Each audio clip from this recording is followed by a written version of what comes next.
آپ کو آزادی چاہیے تو مجھے بتا دیجیے گا، آپ کو آزاد کر دوں گا۔ بہت خوبصورت ہے کیا وہ؟ محبت ہے میری۔ بھلا تم جیسی لڑکیاں بھی کبھی گھر بس آتی ہیں؟ دعا۔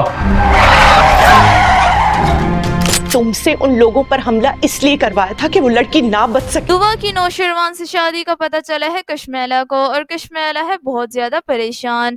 نوشیروان کو لگ رہا ہے کہ کشمیلا میرے لیے کرے گی پریشانی کھڑی، اس لیے وہ پریشانی کو بڑھنے سے پہلے ہی اس کا خاتمہ کرنا چاہتا ہے۔ نوشیروان نے کشمیلا سے سیدھا کہہ دیا کہ اگر تم آزادی لینا چاہتی ہو تو میں تمہیں طلاق دینے کے لیے تیار ہوں، لیکن کشمیلا انتہائی دکھ بھری آواز میں نوشیروان سے پوچھتی ہے کہ کیا وہ مجھ سے زیادہ خوبصورت ہے؟ آخر کیا بات ہے جو تم مجھ سے اتنی بے رخی سے بات کر رہے ہو، اور یہاں تک کہ اس کے لیے مجھے چھوڑنے کے لیے بھی تیار ہو؟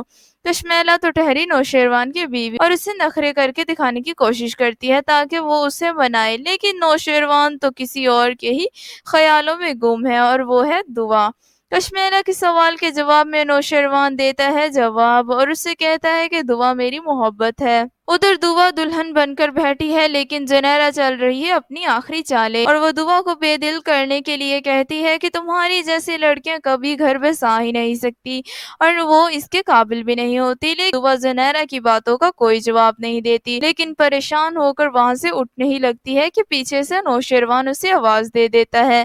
اب دعا کی جان میں جان آتی ہے اور نکاح کی رسم ہوتی ہے، اور دعا اور نوشیروان بہت زیادہ خوش نظر آتے ہیں، اور اس کے بعد نوشیروان اپنی گاڑیوں میں بٹھا کر اپنے بندوں کے ساتھ دعا کو اپنے گھر لے جانے کی تیاری کرتا ہے۔ جب وہ جاتے ہو تو رستے میں ان کے ساتھ ایک خطرناک حادثہ پیش آتا ہے کہ نوشیروان کی گاڑی کو بہت سارے گنڈے گھیر لیتے ہیں، جن کے ہاتھوں میں خطرناک ہتھیار اور بندوقیں بھی ہوتی ہیں۔ گولی کے تبادلے کے دوران نوشیروان دیکھتا ہے کہ دعا بے ہوش پڑی ہے، شاید اسے گولی لگی ہے یا وہ گاڑی کی سیٹ کے ساتھ ٹکرا کر بے ہوش ہو گئی ہے۔ یہ تو ہمیں اگلے ایپیسوڈ میں ہی پتا چلے گا۔ آخر کار کشمیلا یعنی نوشیروان کی بیوی یہ سب کچھ برداشت نہ کر سکی، اور اس نے ٹھانا ہے کہ جس لڑکی سے نوشیروان شادی کر رہا ہے اس کا قصہ ہی ختم کر دیا جائے، اس لیے اس نے اپنے آدمیوں کو بھیجا تاکہ وہ اس لڑکی کو جان سے مار دیں، لیکن یہ تو ہم اگلے ایپیسوڈ میں ہی جانیں گے کہ کیا نوشیروان کی بھی جان کو خطرہ ہے، یہ صرف دعا ہی گولیوں کا نشانہ بننے جا رہی ہے۔